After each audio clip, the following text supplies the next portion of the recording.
I use a lot of cooking metaphors with them also, that if you're cooking something, you have to taste it along the way to see what it needs, and just following a recipe without tasting is incomplete. You're going to wind up oftentimes with a product that you didn't intend because you didn't taste it. And the frequent checks for understanding, it's a way to taste as you're going and see it needs a little of this or a little of that, or also you can cater it to the the preference of the customer at that point.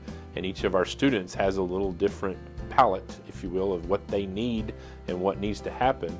And so we're working to really refine that frequent checks for understanding, and how do we react, how do we reteach, and how do we reassess that over time.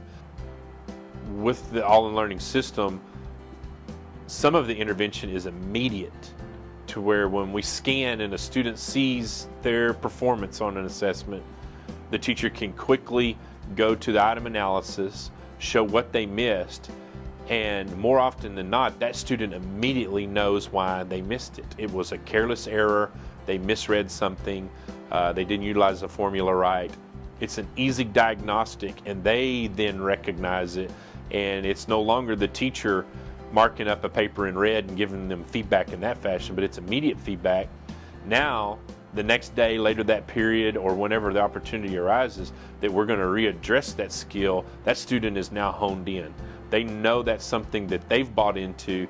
That's encouraging for teachers. And then the trickle effect is that when teachers see that student response, their attractiveness to that activity or that skill, or even that mandate that administration asks of them, is much more is received in a much more positive manner. Because now with some of our teams, I don't have to monitor their implementation of all-in-learning at all.